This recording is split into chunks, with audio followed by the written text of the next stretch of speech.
Hello and welcome to Nepal IT Tech. स्वागत छ तपाईहरुलाई नेपाल IT Tech मा।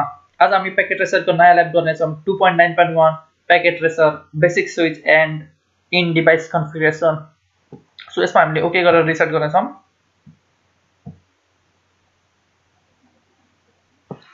So packet tracer basic switch and in device configuration यहाँ हामीले हेर्न सक्छौं हाम्रो कम्प्लिसन 0% छ। अहिले हामीले 100% पुगाउनु पर्ने हुन्छ। सो एड्रेसिङ टेबल हामीले यसरी एड्रेस गर्नुपर्ने हुन्छ यो डिभाइसहरुमा। अब्जेक्टिभ्स हामीले गर्नुपर्ने के हो आज पढ्यौं। Configure hostnames and IP address on to Cisco internet network operating system IOS switches using the command line interface. So command line interface command use गरेर हामीले होस्टनेम र आईपी एड्रेस राख्नुपर्ने हुन्छ दुईटा स्विचमा। Use Cisco IOS commands to specify or limit access to the device configuration. Use IOS commands to save the running configuration. So हामीले अब सबै कमान्डहरु डिभाइस कन्फिगर गर्नलाई सेभ गर्नलाई सबै हामीले कमान्डहरु युज गर्नुपर्ने हुन्छ त्यो पनि कमान्ड लाइनबाट। Configure two host devices with IP addresses. So दुईटा पीसी को लाई आईपी एड्रेस हाल्ने। Verify connectivity between two PC and devices. So लास्टमा हामीले पिङ गरेर भेरिफाई गर्ने छौं। Scenario as a recently hired LAN technician, your network manager has asked you to demonstrate your ability to configure a small LAN. So तपाई चाहिँ एउटा LAN technician रे हैन, अनि तपाईको नेटवर्क म्यानेजरले चाहिँ तपाईलाई कन्फिगर गर्न भन्नु अरे स्मल LAN मा। यो task include configuring initial settings on two switches using the Cisco IOS and configuring IP address parameters on host devices to provide end-to-end connectivity. So हाम्रो काम चाहिँ के हो भने हैन, स्विचमा र पीसीमा कन्फिगर गर्नुपर्ने आईपी एड्रेसहरु हाल्नुपर्ने भनेको छ। You are to use two switches and to host PC on a cabled and powered network. So जुन अब हामी गर्न लागेका छौं instructions configure the devices to fulfill the requirements below.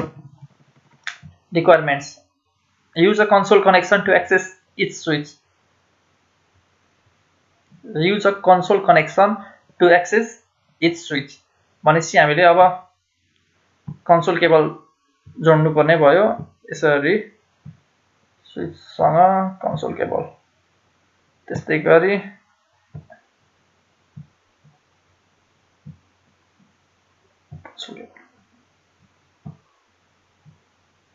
use a console connection to each switch भयो। Name class A and class B switch. So class A र class B switch को नाम राख्नु पर्ने भयो। सो हाम्रो कन्फिगरेसन लग छ name class A and class B भनेको चाहिँ हाम्रो class A and class B छ।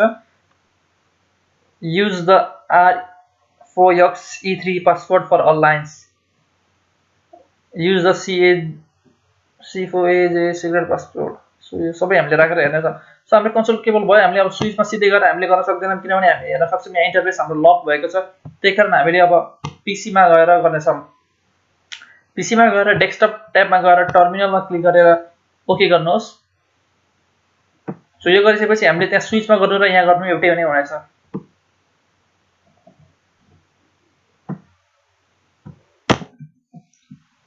सो कन्सोल कनेक्सन भनेपछि हाम्रो माथि भयो name class A and class B भनेको छ। सो यो सुरुको स्विच A भयो स्विच कुन हो भन्ने हामीलाई थाहा हुँदैन के क्लास A वाला हो कि क्लास B वाला हो, त्यही कारण हामीले यसको नाम स्पेशली राखेको गर्नु हुन्छ। हामी गर्ने छौं enable config terminal host name class A। So हाम्रो क्लास A भयो। use the R4YXE3 password for all lines. So सबै लाइन्स को लागि याल भनेको छ भनेपछि अब हामीले गर्न सक्छौं line console 0 password R4YXE3। make sure password right होस् नभए यो 100% हैन। त्यसपछि हामी लगइन अनि एक्सिट। अर्को छ use the C4AJ secret password. enable secret C4AJA. This is encrypt all clear text passwords. Service password encryption. Configure an appropriate message of the day MOTD banner. MOTD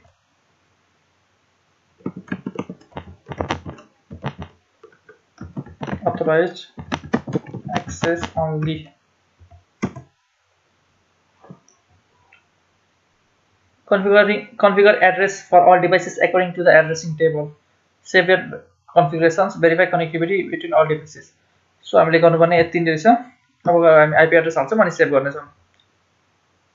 त्यसपछि लास्टमा भेरिफाई गर्नेछौँ। So यो हाम्रो switch भयो। Switch भनेपछि class ए भयो। Class ए भएपछि हाम्रो VLAN मा गएर आईपी एड्रेस हाल्नुपर्ने भयो। सो हामीले आईपी एड्रेस हाल्नलाई हामी जानेछौँ interface VLAN 1 IP address 128.107.20.10 space subnet mask 255.255.255.0 यसपछि हामीले गरिसकेपछि नो शटडाउन त्यसपछि हामी एक्जिट गर्नेछौँ। अहिले हाम्रो सिर्फ 28% भएको छ।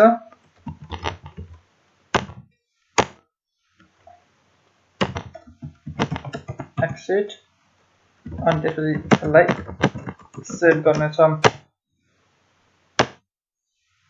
सो यो हाम्रो स्विच अनमा भयो। त्यस्तै गरी अब हामी स्विच बी मा गर्नेछौँ। यसको पनि लक भएको छ। स्टुडेन्टबाटै गर्नुपर्ने हुन्छ। डेस्कटपमा जाने टर्मिनल ओके। सो यति गरिसकेपछि हामीले enable configure terminal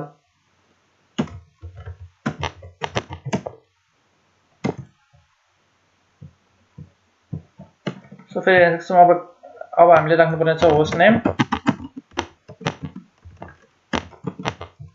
class be त्यसपछि line console 0 password R4 e3 login exit अर्को छ enable secret C4AJA त्यसपछि service password encryption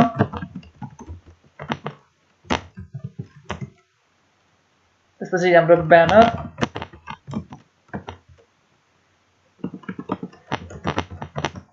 authorized access only जे नि देख्न मिल्छ ब्यानरमा। त्यसपछि हाम्रो ब्यानर भइसकेपछि हाम्रो आईपी एड्रेस सो हाम्रो इन्टरफेस VLAN 1 आईपी एड्रेस के रहेछ हेरौँ। सो क्लास बी को हाम्रो आईपी एड्रेस हो 128.107.20.15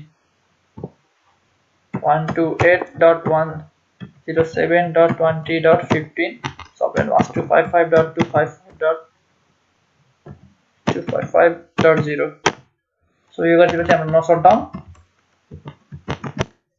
अब कोड एक्टिभ भयो। त्यसपछि हामी एक्सिट यो गरिसकेपछि हामी यसलाई पनि सेभ गर्नेछौँ।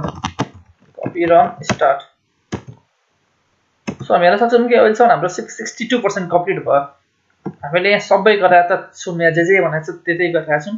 त्यही पनि हाम्रो 62% मात्र कम्प्लिट भएको छ। सो हाम्रो अझै के बाँकी छ त्यो भनेर हामी चेक रिजल्ट्समा गएर हेर्न सक्छौँ। तर त्योभन्दा अगाडि हाम्रो अझै सूचना नोट पढ्यौँ। Click check results to see your progress हामी गएर प्रोग्रेस हेर्न सक्छौँ। Click reset activity to generate a new set of requirements. If you click on this before you complete the activity, all configuration will be lost. So यसमा click गरौँ भने सबै जान्छ। So अहिलेसम्म हाम्रो 62 मात्र भएको छ। हामीले अब यो पीसी मा आईपी एड्रेस हाल्नु बाँकी नै छ। सो यो पीसी मा आईपी एड्रेस हाल्नलाई यसमा जान्छौँ अनि हामी आईपी कन्फिगरेसन मा गएर आईपी एड्रेस हाल्नेछौँ। सो स्टुडेन्ट 1 मा आईपी एड्रेस छ 128.107.20.25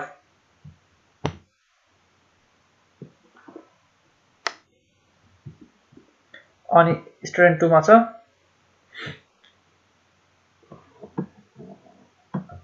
आईपी एड्रेस 128.107.20.30 subnet mask काट देम। सो हामी हेर्न सक्छौँ कि अहिलेसम्म हाम्रो सिर्फ 80% मात्र कम्प्लिट भयो। तर हामीले सबै चिज गरिसकेको छौँ।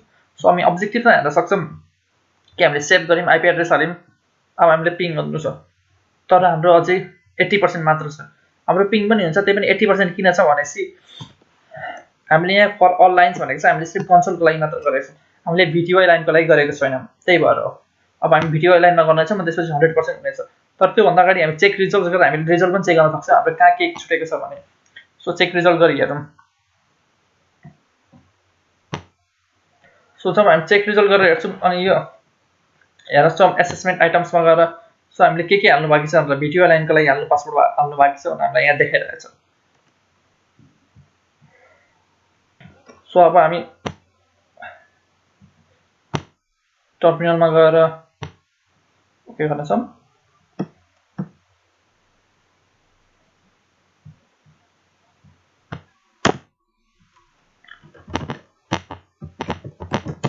config terminal line bty 015 so यहाँ गएपछि पासवर्ड के हाल्नु भनेको छ भने फर अल लाइन्स भनेको छ सो R4XE3 यो जे पनि हो यसलाई ए हाल्नु पर्ने छ पेस्ट सो यो गएपछि लगइन अनि एक्सेप्ट अनि यसलाई सेभ गर्नलाई हामी कपी रन र स्टार्ट टाइप गरेर सेभ गर्नेछौँ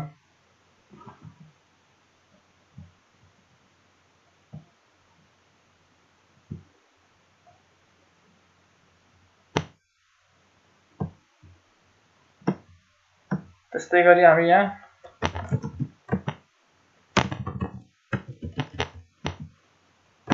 configure terminal line bty 015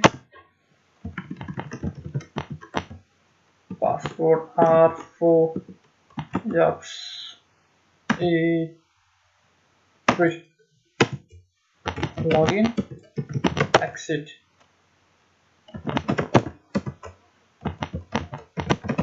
copy run start so हामीले सबै गरिसक्यौँ तर हाम्रो स्टिल 82% मात्र छ सो हाम्रो कहाँ बाँकी छ त के गल्ती छ त भनेर हामी चेक रिजल्ट गरेर मजाले हेर्नेछौँ सो एसेसमेन्ट आइटम्समा जाने अनि त्यसपछि हामीलाई थाहा हुन्छ यहाँबाट हेर्न सक्छौँ हाम्रो बेसिक सेक्युरिटी कन्फिगरेसन 10/10 सब मिलेको छ कन्फिगरेसन म्यानेजमेन्ट 2/2 सब मिलेको छ होस्ट नेम 2/2 सब मिलेको छ IPv4 एड्रेस सो हामीले IP भर्जन 4 यानी IP एड्रेस हामीले हालेको छैनौँ सो हामीले कहाँ हालेको रहेन रहेछ त हामीले कहाँ के छुटाएको रहेछौँ त भन्ने कुरो अब हामी यहाँ हेर्नेछौँ सो यहाँ इनकरेक्ट सबनेट मास्क भयो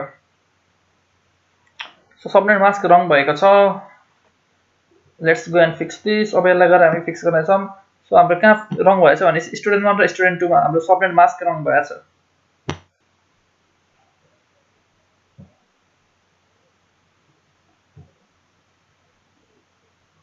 ओके यहाँ हेर्न सक्छौँ जब हामीले आइपी एड्रेस हाल्यौँ हामीले यतिकै क्लिक गरेर हामीले हेरिनौँ त्यही भएर हाम्रो गल्ती भएछ किनभने हाम्रो यहाँ 255.255.255.0 छ हामीले 255.255.00 छ यो किन यस्तो भएछ भनेर हामीले आइपी एड्रेस पढ्दा थाहा हुन्छ हामीलाई सो अहिलेको लागि चाहिँ हामी यसलाई 255 बनाउँछौँ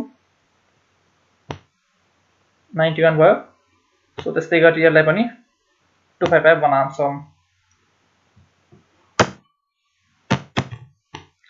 सो हामी हेर्न सक्छौँ कि अब हाम्रो 100% भयो यानी हाम्रो 100% कम्प्लिट भएछ so verify connectivity between all devices भनेको चाहिँ हामीले पिङ गरेर हेर्न सक्छौँ स्विच 1 र स्विच 2 पिङ गरेर हेर्न सक्छौँ सो कमान्ड प्रम्प्ट पिङ 128.107. कति थियो आइपी एड्रेस भनेपछि यहाँ हेर्न सक्छौँ हाम्रो आइपी एड्रेस छ 128.107.20.30 सो 20.30 हाम्रो पिङ भयो भनेपछि हाम्रो सक्सेसफुल पिङ भयो त्यस्तै गरी अब हामी जुन डिभाइसमा पनि पिङ गरेर हेर्न सक्छौँ .107.20.10 सो यो पनि पिङ भयो भनेपछि हाम्रो 100% पनि भयो यो पनि भयो भनेपछि हाम्रो सबै काम भएको छ so thank you for today